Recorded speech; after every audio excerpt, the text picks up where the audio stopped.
Black Lightning has given everything for this city. What does he ask for? Nothing. So when you talk Black Lightning, you put respect on that man's name.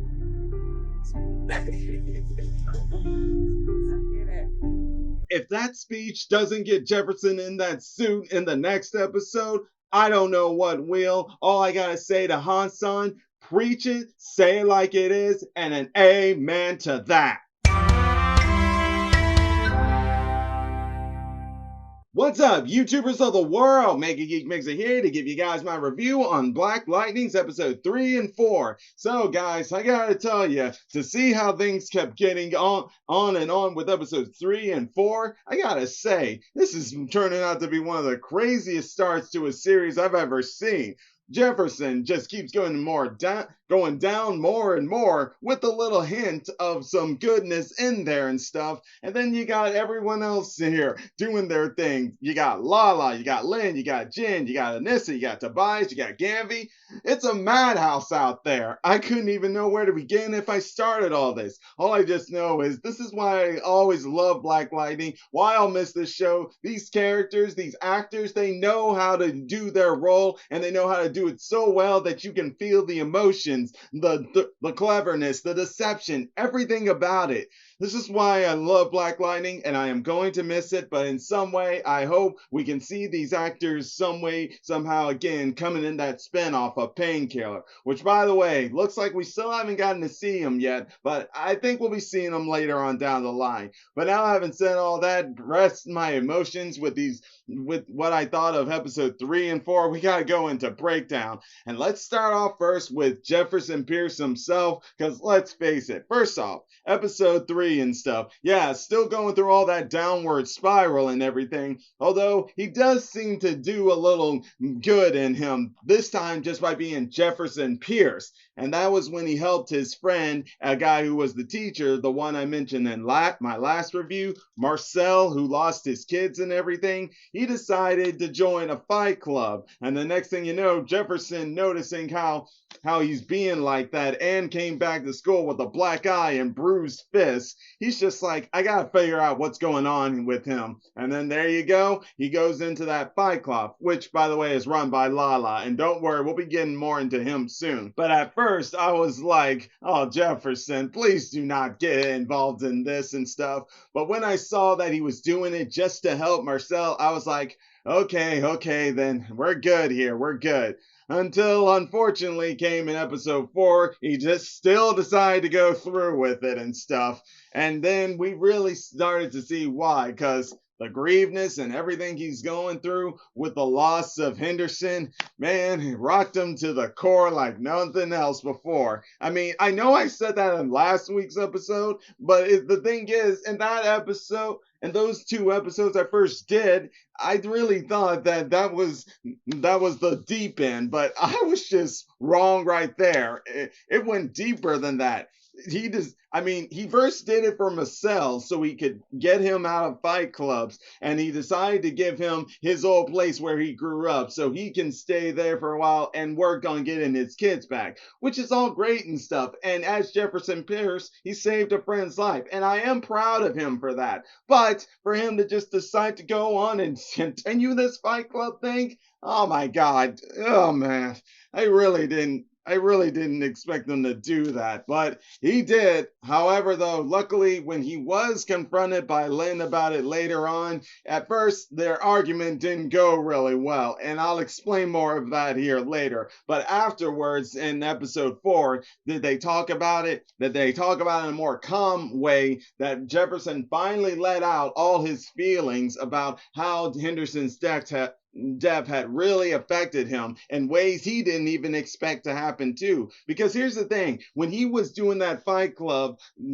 let me put it this way, that fight club is kind of like the Thunderdome in WWE, where people are watching it and stuff. And unfortunately, during his little fight scene, TC and Jennifer were seeing, and TC used his powers to figure out that he was the one fighting, because if people are watching, their faces, the fighter's face, are covered, so they won't know who it is. And yeah, when Jennifer found that out, she was not happy at all. And she wouldn't even want to see her father. But whether she saw him or not, at the end of episode 4, he expressed to her how he's going to work on getting better. So somewhere along the line, I guess in a way, him joining the Fight Club was a good thing, because him getting caught by his family like that kind of maybe opened his eyes. But not just that. It wasn't just that. It was also in the fact that Hassan, that new policeman who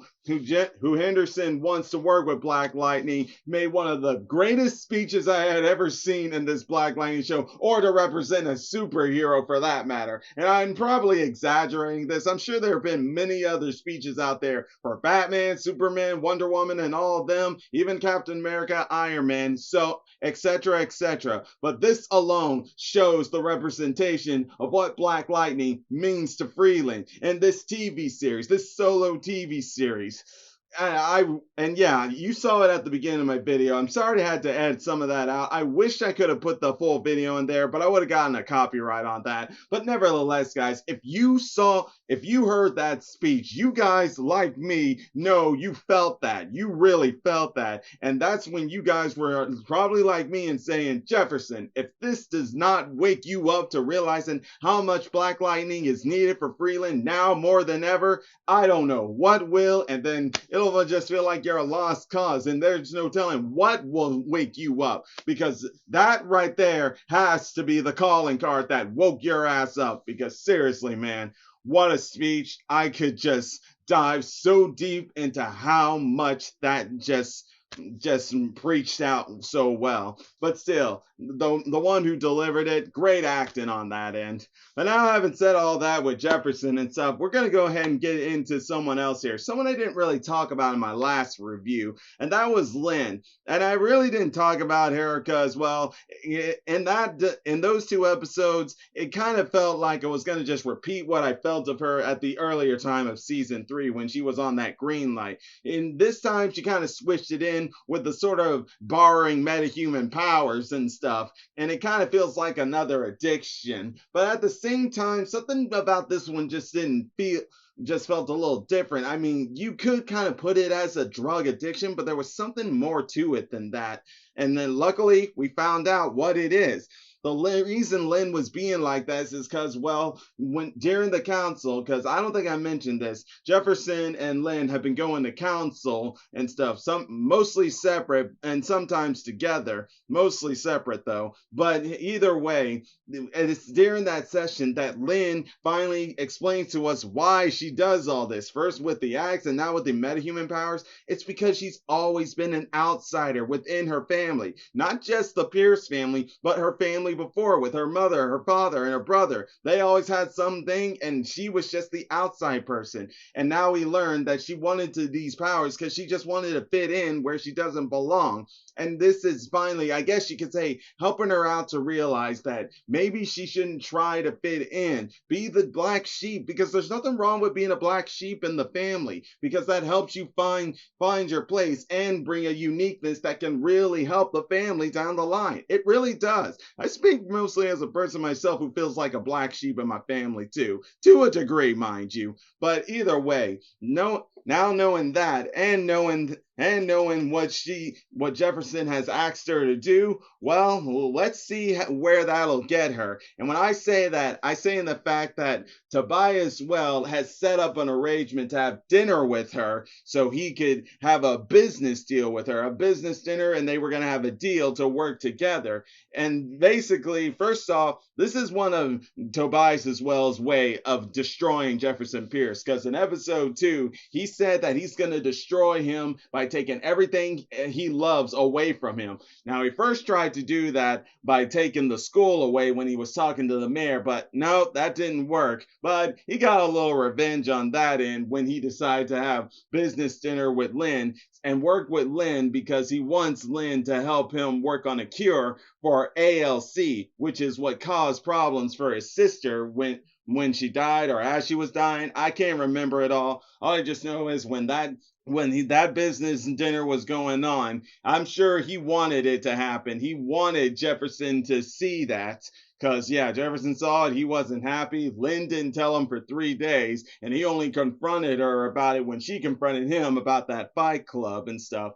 But luckily, like I said, they worked things out. And that's where, during that conversation, as Jefferson was saying how Henderson's death affected him, that they both reconciled and everything, with Lynn admitting that she should have told him but didn't because of his mind state and thought he wouldn't handle it so well. But in the end, though, Jefferson has asked her to work with him. So this way they can try and figure out what he's doing and stuff. Because he's right. Tobias has always been one step ahead of them. And they got to try something else here, because the other thing they're doing, that's not working out here. So let's hope that they find a way, because one can only wonder what will happen if they don't do it that way. But then again, that's also a dangerous game, nevertheless. But now let's all put that aside, because otherwise I'll just ramble on here for hours with that. We gotta still talk about other people. Like, let's go ahead and talk about Anissa here, because in all honesty, her story is the only one that seems to be the only one where we can feel a sense of joy and happiness. And by that, I talk about her and Grace. So Grace finally woke up in episode 3 of this episode, and yeah, they didn't waste any time. They just got straight married right away after she woke up, minus their family. But Anissa is right. The family really is in some tough spots, so it was better that way. And yeah, and no surprise that after they got married and moved in, Anissa was kind of not wanting to change the way her room is, but that was just because they just got married and she just needed to remember that now they're married, it's both their places, and they just need to work it, and they need to learn how to blend their things together here. And yeah, it didn't take her long to realize that, because once she did, Grace and her, their life adjustments,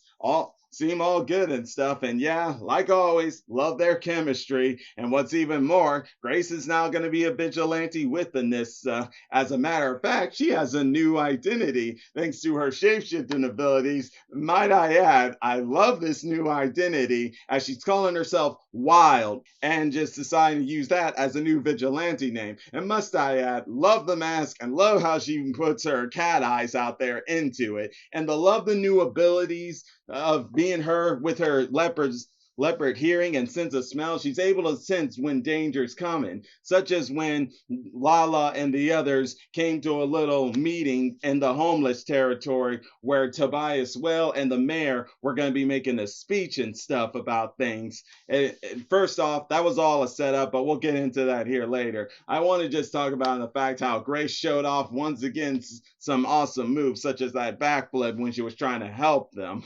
But either way, like I said, this was all part of Tobias's plan, because he wanted to kill the mayor for him rejecting him on getting rid of Garfield High, and in the fact that he knew Lala would do that. That was all part of his plan. And it's very interesting to find out that his bodyguard, his Victor Zsasz, is a metahuman himself. He has the power of magnetism, Magneto's power, and it's because of that he was able to kill the mayor. That guy used his magnetic abilities to make a bullet go to him to kill him. But the worst part about it is Anissa, Grace, and Lightning were there to help, and with the chief of police, Ana Lopez, there, she instead puts the blame on them, thinking if they hadn't interfered, the mayor wouldn't have died. So it looks like something tells me Tobias Wylde will use that against her going forward. And if he does, oh boy, it's only going to get worse for them going forward. But now, having said that, let's also talk about Jen here. And I guess really she's the last person we need to talk about, because the other person that I should talk about is Gamby, but all he's been doing was what I said in my last review. He's going undercover to stop these DEGs from being designed, at least temporarily. He can only do it temporarily, thanks with TC, who, by the way, is living with Gamby and stuff, and trying to help out Jen and everything. But so far, he can only delay it, but let's hope he can bring it down here soon. And now as for Jen, well, like we all know, she's a very brash person, and well, it came to a head right there when it comes to her powers and stuff. They were all seeing let's put it this way. The media is seeing that she's being reckless with her powers and stuff. And here she wants to also preserve her reputation and everything. So she fought with the media, and she's getting a lot of popular followers on Instagram and stuff. But at the same time, she's still misusing her powers. Even TC is trying to get her to realize to don't just get so reckless with your powers. But no surprise, she doesn't listen. And then what happened at the end of episode 4? She was going up there like she always does until finally the misuse of her powers came as a consequence, as suddenly, out of nowhere, she disappeared. How? What's going on? Whoa. You see, guys, this is nuts. I really don't know what more to say other than that. But that's pretty much all that's going on. You got Tobias doing his kingpin rules going on down there. Hassan said something, let's hope gets Jefferson Pierce back on his feet, and then etc. with everything else. But I'm going to just go ahead, guys, leave it all at that. And hey, if you enjoy my videos, all you got to do is click that like button, subscribe to the channel, hit the bell icon to be notified when I make more videos. And until then, MegaGeekMixer signing out. Bye!